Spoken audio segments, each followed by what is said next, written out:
Hello बच्चों, हम लोग संस्कृत व्याकरण में समास पढ़ रहे हैं। तो समास में समास किसे कहते हैं, समस्त पस्त विग्रह पढ़ चुके हैं। और अव्ययीभाव समास के भेद में अव्ययीभाव समास पढ़ चुके हैं।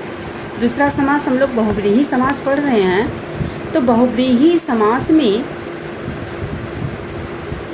उसमें 4 भेद बताया गया है। पहला है समानाधिकरण बहुव्रीहि समास, दूसरा है व्यधिकरण बहुव्रीहि समास, और तीसरा है तुल्ययोग बहुव्रीहि समास, और चौथा है व्यतिहार बहुव्रीहि समास। तो बच्चों, जिसमें हम लोग बहुव्रीहि समास के 2 भेद पढ़ चुके हैं, समानाधिकरण बहुव्रीहि समास और व्यधिकरण बहुव्रीहि समास। तो समानाधिकरण बहुव्रीहि समास में क्या बताया गया है कि जिस समास में दोनों पद समान विभक्तियों में हो एवं समस्त पद में अन्य पद की प्रधानता हो, उसे समानाधिकरण बहुव्रीहि समास कहते हैं। और दूसरा है, हम लोग पढ़े हैं व्यधिकरण बहुव्रीहि समास।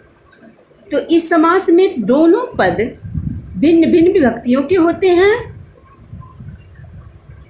और अतः इसको व्यधिकरण बहुव्रीहि समास कहते हैं। अब आज हम लोग तीसरा बहुव्रीहि समास का तीसरा भेद है तुल्ययोग बहुव्रीहि समास। आज हम लोग बच्चों तुल्ययोग बहुव्रीहि समास पर प्रकाश डालेंगे। इसकी परिभाषा है, इस समास में किसी अन्य शब्द का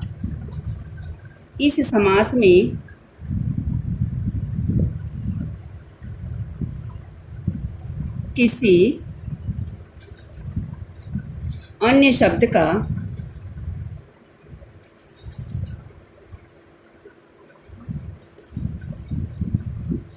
सह समम साकम, सह समम शाकम, सह कामा समम कामा शाकम, तीनों का अर्थ साथ होता है। सह समम साकम ये तृतीय व्यक्ति का होता है। शब्दों में से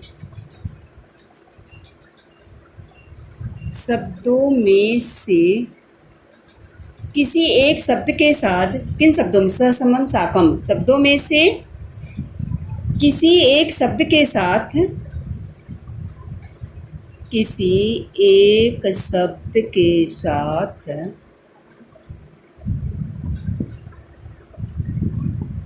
समास होता है।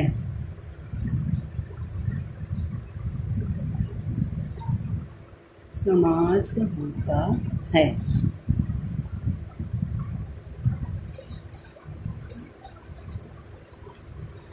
समास करते समय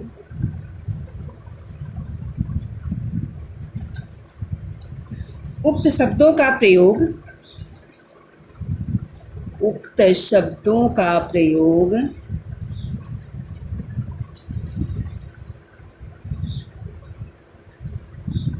बाद में होता है।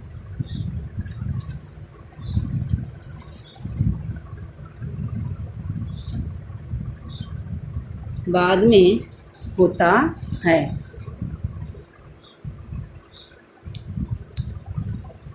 अच्छा, किंतु समास हो जाने के बाद अब इसको हम लोग समझेंगे उदाहरण के माध्यम से। किंतु समास हो जाने के बाद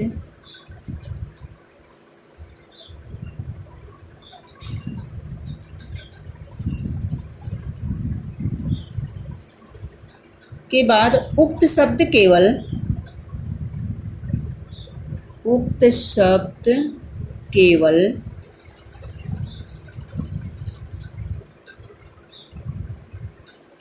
नहीं दिख रहा क्या?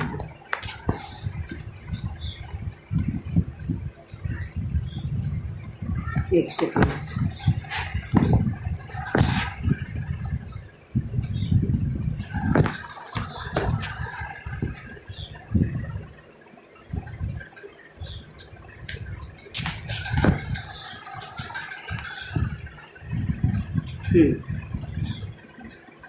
तो उक्त शब्द केवल स अथवा सह के रूप में, केवल स अथवा यूनिट कामा अथवा सह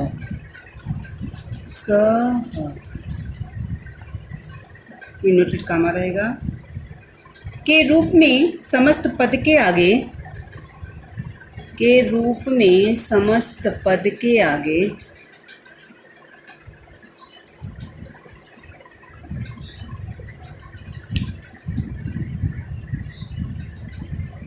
आगे आ जाता है।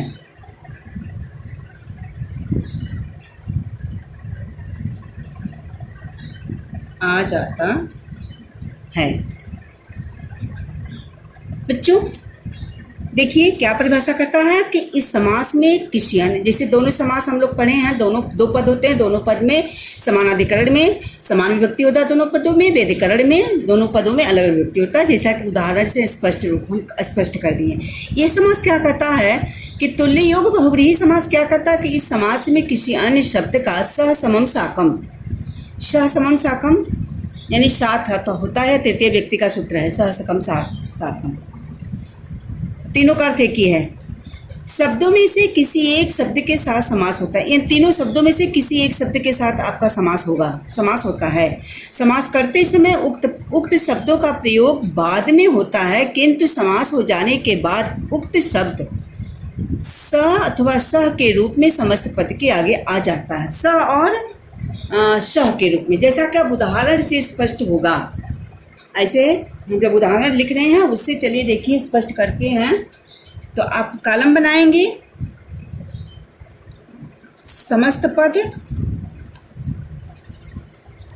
और समास विग्रह और समास का नाम। समस्त पद बच्चों आपके पेपर में रहता है, जैसे है सपरिग्रह, सपरिग्रह दो चार लिख लेते हैं फिर बताते हैं। सपरिग्रह हो गया और हो गया है सपुत्र, पूछता है ज़्यादा, सपुत्र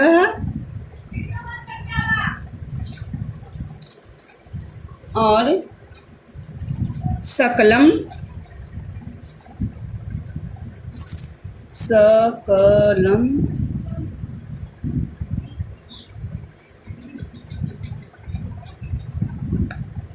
सकुटुंब, सकुटुंबः,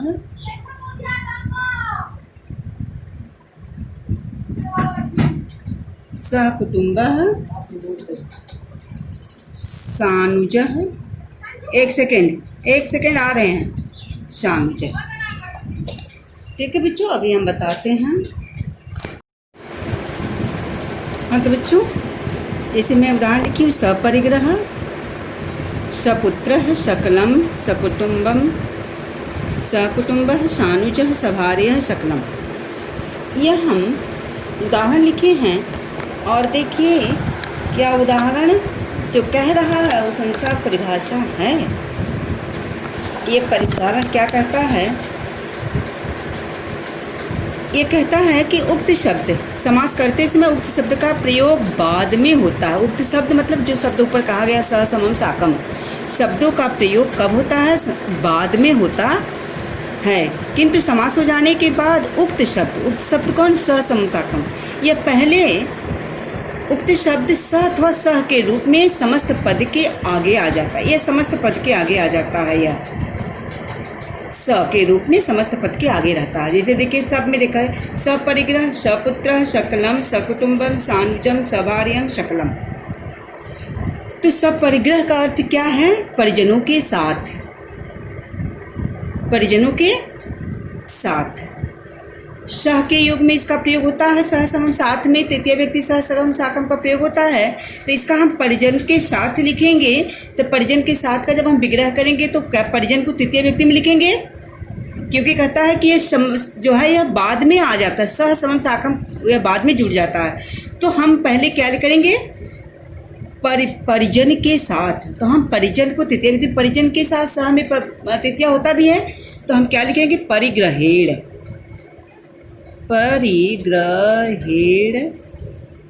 परिग्रहेण सह। सह मीन्स साथ। उक्त शब्द बाद में जुटा, कहता है उक्त बस शब्द जो बाद में जुटेगा, लेकिन समास हो जाने पर समस्त पद के पहले स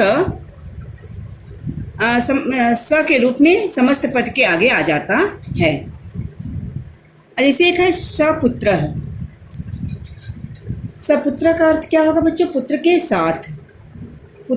पुत्र के साथ। तो फिर हम पुत्र को तृतीया लिखेंगे पुत्रेण सह। पुत्र के साथ का अनुवाद जब करेंगे यही होगा पुत्रेण सह।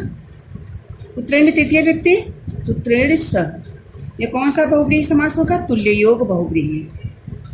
तुल्य योग बहुव्रीहि।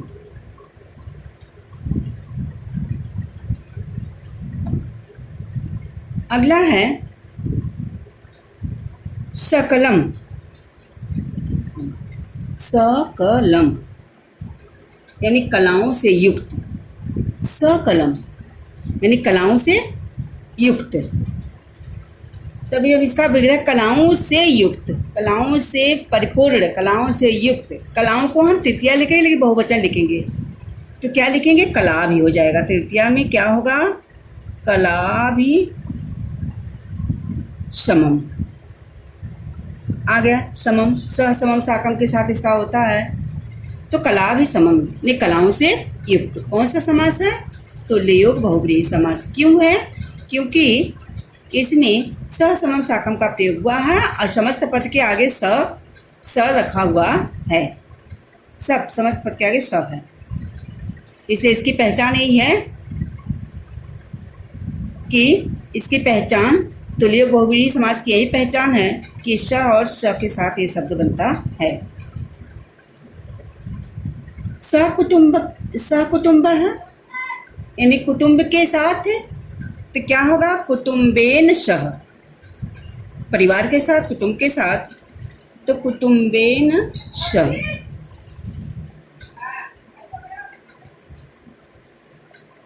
क्या हो जाएगा? तुल्य योग बहुव्रीहि समास। सानुजः। सानुजा का अर्थ बेटा होता है कि छोटे भाई सहित। अनुज में छोटा होता है, सा लग गया, सहित हो गया, यानी छोटे भाई सहित। तो हम इसका विग्रह जब करेंगे तो अनुज को तृतीया में लिखेंगे।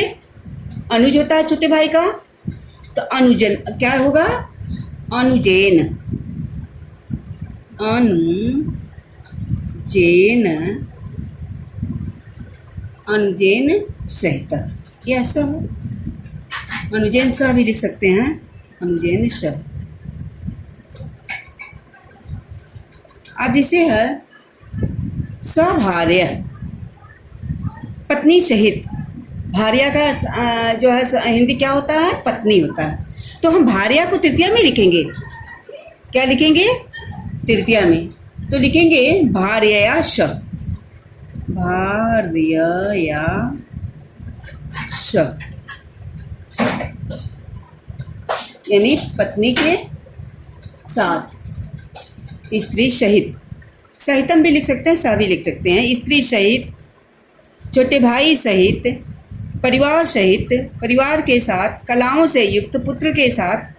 तो ये सब क्या है बच्चों? तुल्य योग बहुव्रीहि समास है। जहाँ स समम साकम का प्रयोग होता है वहाँ पे तुल्य योग बहुव्रीहि समास होता है। ये शकलम हम लिख दिए थे एक्स्ट्रा शकलम का, जबकि हम कर चुके हैं कला भी समम, ऐसे भी कर देते हैं। एक बार यह हो चुका है, कला भी समम, कलाओं से युक्त। यह हुआ तुल्य योग बहुव्रीहि समास। तो हम बहुव्रीहि समास के 3 भेद पढ़ चुके हैं, समानाधिकरण, व्यधिकरण और तुल्य योग बहुव्रीहि। तीनों का परिभाषा अलग अलग समझ में आ गया। समानाधिकरण क्या कहता है कि दो उत्तर पद पूर्व पद दोनों विभक्तियाँ समान होती है। व्यधिकरण क्या होता है कि उत्तर पद पूर्व पद की विभक्तियाँ अलग अलग होती है। और तुल्य योग बहुव्रीहि समास क्या कहता है कि जो है यह शब्द इस समास में किसी अन्य शब्द का सह समम साकम शब्दों से शब्द में किसी एक शब्द के साथ समास होता है। स समम साकम में से किसी एक शब्द के साथ इसका समास होता है। और समास करते समय उक्त शब्दों का प्रयोग बाद में करते। उक्त शब्द मतलब क्या हुआ, जो शब्द कहा गया है स समम साकम, जैसा कि देखिए ये शब्द के बाद लगा है सह सह समम सह सह समम, ये सब क्या लगा है, शब्द के बाद लगा है। अभी बहुब्रीहि समास का एक परिभाषा और बच्चों, उसको भी पढ़ लेते हैं। क्या है, व्यतिहार बहुब्रीहि समास। कौन सा समास, व्यतिहार, व्यतिहार बहुब्रीहि, बहुब्रीहि, व्यतिहार बहुब्रीहि समास। ठीक है,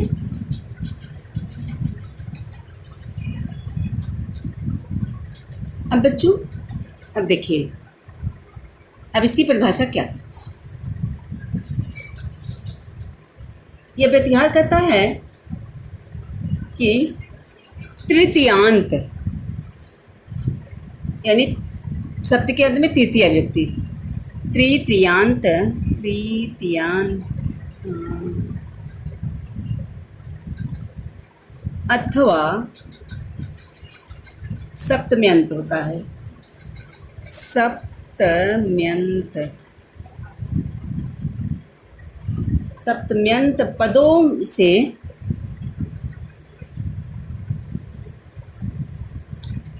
जहाँ परस्पर युद्ध आदि, जहाँ परस्पर युद्ध आदि,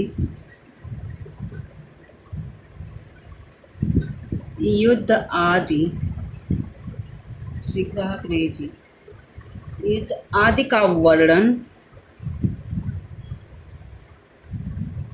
किया गया हो,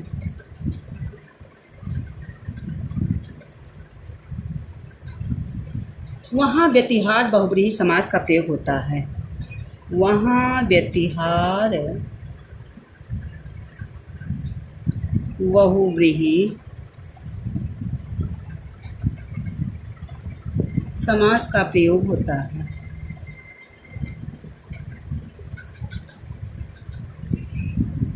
कंफ्यूज नहीं हो रही हैं, बहुब्रीहि समास के जो उदाहरण है होता है। अगर आप उदाहरण में कंफ्यूज हो जाएंगे तो सिर्फ बहुब्रीहि समास भी लिख देंगे तो भी नंबर नहीं कटेगा। ऐसा नहीं कि जो उदाहरण का है, जैसे जो भेद में से जो उदाहरण दिया है तो वही भेद सहित उदाहरण लिखेंगे समास का नाम, ऐसा कुछ नहीं है। बस अगर आप कन्फर्म है कि नहीं ये अन्य की विशेषताएं बताई जाती तो बहुब्रीहि समास के अंतर्गत आता है, तो वहाँ आप सिर्फ बहुब्रीहि समास से भी आपका काम चल जाएगा। इसलिए से घबराइए मत कि भेद के अंतर्गत का है तो भेद का, किस भेद का उदाहरण पूछेगा तो हम कैसे समझेंगे। इसमें कुछ भी कन्फ्यूज होने, सिर्फ बहुब्रीहि समास लिख दीजिए,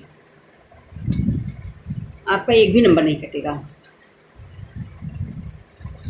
और कन्फर्म है लिख देंगे तो कोई बात ही नहीं। अब इसका है समस्त पद, फिर वही प्रक्रिया शुरू होगी। समस्त पद, समास विग्रह और समास का नाम।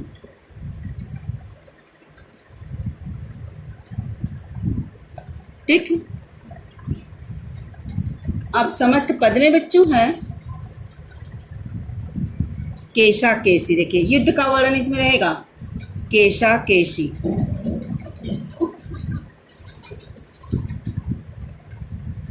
दंडा दंडी,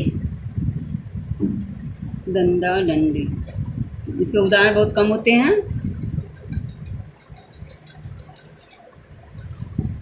तो केशा केशी और दंडा दंडी का अर्थ क्या होता है कि केश में बाल होता है, कि बालों को पकड़कर आरंभ होने वाला युद्ध, बालों को पकड़कर खींच करके होने वाला युद्ध। और दंडा दंडी यानी डंडों के प्रहार से आरंभ होने वाला युद्ध, डंडों के प्रहार से। जैसा कि हम परिभाषा लिखे हैं कि तृतीयांत अथवा सप्तम्यंत पदों से जहाँ परस्पर युद्ध आदि का वर्णन किया गया हो, वहाँ व्यतिहार बहुब्रीहि समास का प्रयोग होता है। तो बच्चों देखिए, इसमें केशा केसी में सप्तमी व्यक्ति का प्रयोग किया है, डंडा डंडी में क्या तृतीय व्यक्ति का प्रयोग किया गया है। डंडों से युद्ध, सहायक क्या है, डंडा है, इसे तृतीय व्यक्ति है। केसा केशी यानी बालों को पकड़कर आरंभ होने वाला युद्ध में ये सप्तमी व्यक्ति का प्रयोग इसमें होगा। जैसे कि समास विग्रह है कि बालों को पकड़कर आरंभ होने वाला युद्ध, तो इसी का हम संस्कृत में अनुवाद करेंगे तो हो जाएगा केसेसु केसेसु, केशा केशी यानी बालों को पकड़ पकड़कर, केसेसु केसेसु, केसेसु और केसेसु गृहीत्वा पकड़कर खींचकर, गृहीत्वा और यद यानी आरंभ, यद युद्धम प्रवृत्तम, युद्धम प्रवृत्तम, युद्धम प्रवृत्तम। कौन से समास है यह? व्यतिहार। व्यतिहार का अर्थ होता है युद्ध के साथ, इस शब्द का युद्ध के साथ वर्णन रहता है। व्यतिहार बहुव्रीहि।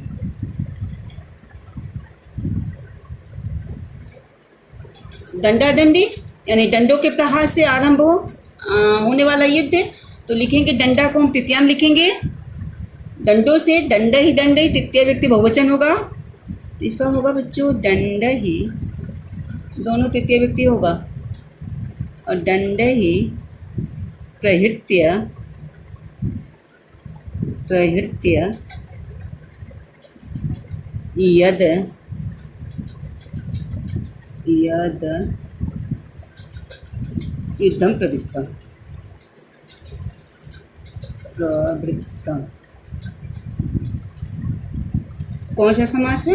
यह भी व्यतिहार बहुव्रीहि समास है। तो यही जो है हम लोग बहुव्रीहि समास के जो चार भेद थे, यही चारों भेद में अंतिम भेद है कि व्यतिहार बहुव्रीहि समास है, जिसमें तृतीयांश सप्तम्यंत बताए हैं पदों से, जहाँ परस्पर युद्धादि का वर्णन किया गया हो वहाँ व्यतिहार बहुव्रीहि समास है। केशा केशी, इसमें पालों को खींच करके पकड़ करके आरंभ होने वाला युद्ध, दंडा दंडी, डंडों के प्रहार से आरंभ होने वाला युद्ध, तो दंडा दंडी में तृतीय व्यक्ति तृतीयांश सप्तम्यंत होता है, इसमें तृतीय व्यक्ति का प्रयोग हो गया है। इसमें केशा केशी माने केशों को, बालों को पकड़कर जो है पकड़कर आरंभ होने वाला युद्ध, तो इसलिए केसेसु केसेसु इसमें सप्तमी व्यक्ति का प्रयोग होगा। और दंडई दंडई, डंडों की सहायता से युद्ध हो रहा है, तो साधकतम परिणाम यहाँ सूत्र लागू होगा कि जिसकी सहायता से कर्ता अपना कार्य पूरा करता है उसमें तृतीया होता है, तो दंडई दंडई यानी डंडों से, डंडों में क्या हो जाएगा? तृतीय व्यक्ति बहुवचन, दंडई दंडई प्रहित युद्धम, प्रहित यद युद्धम प्रवृत्तम। तो बच्चों ये हम लोगों का बहुव्रीहि समास का दो भेद है। अभी हम लोगों को कौन सा समास पढ़ना है? एक समास और पढ़ना, द्विगु समास। आज हम लोग इसको पढ़ ले। द्विगु समास सबसे सरल है आपके समास में से, दोनों समास से सबसे सरल क्या होता है? द्विगु समास है। और द्विगु समास से आपको उदाहरण पूछता भी है, तो इसमें इसकी परिभाषा क्या है द्विगु समास के बच्चों? जैसा कि इसका सूत्र होता है, जैसा कि सब में हम लोग सूत्र पढ़े हैं, इसका सूत्र है कि संख्या पूर्वोह, संख्या पूर्वोह। और हम जब समास के भेद पढ़ा रहे तो इसमें द्विगु समास का पहले बता दिए कि पहला पद संख्यावाची होता है, तो संख्या पूर्वो द्विगु, उसी को हम संस्कृत में कह रहे हैं द्विगु। जो हम हिंदी में पढ़ाए थे कि इसका पूर्व पद पहला पद संख्यावाची होता है, उसी को हम संस्कृत में कह रहे हैं कि संख्या पूर्वो द्विगु, यानी पूर्व पद संख्या, जहाँ पूर्व पद संख्यावाची होता है वहाँ पे द्विगु समास होता है। ठीक है, अब इसका हम परिभाषा लिखेंगे। नियम क्या कहता है द्विगु समास का नियम? ये कह रहा है बच्चों, द्विगु समास के पूर्व पद, जिस समास में पूर्व पद, जिस दिख रहा है ना बच्चों, नहीं, जिस समास में पूर्व पद क्या होता है? संख्यावाचक हो, संख्यावाचक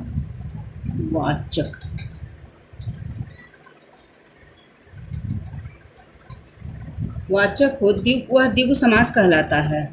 वह द्विगु समास कहलाता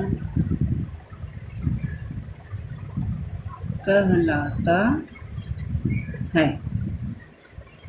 द्विगु समास में सामासिक पद, द्विगु समास में सामासिक पद जो हम बताएं, समस्त पद या सामासिक पद, सामासिक पद प्रायः किसमें होता है? प्रायः नपुंसक लिंग,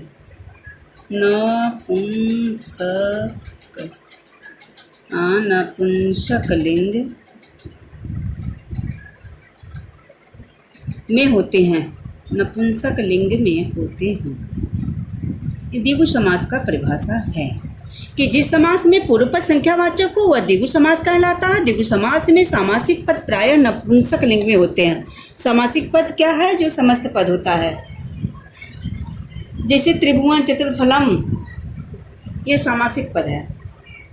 नवरात्रम सप्तर्षि, त्रिनेत्र, ये समस्त पद है। और देख रहे हैं समस्त पद क्या कहता है कि पूर्व पद में ये समस्त पद का जो पहला पद होता है वह क्या होता है? संख्यावाची होता है। तो जैसे देखिए हम किससे करते हैं? यह समस्त पद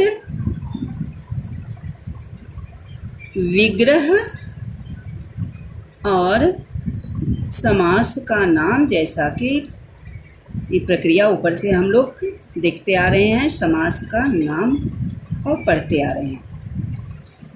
समस्त पद त्रिभुवन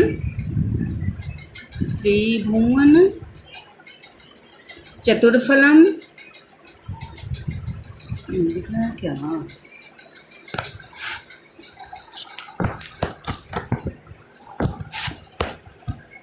मेरा सेटा नहीं हो पा रहा है, पता नहीं क्या है। हाँ, चतुर्फलम,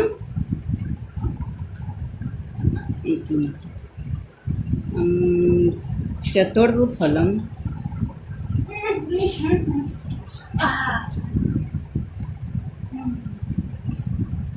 और नवरात्र है,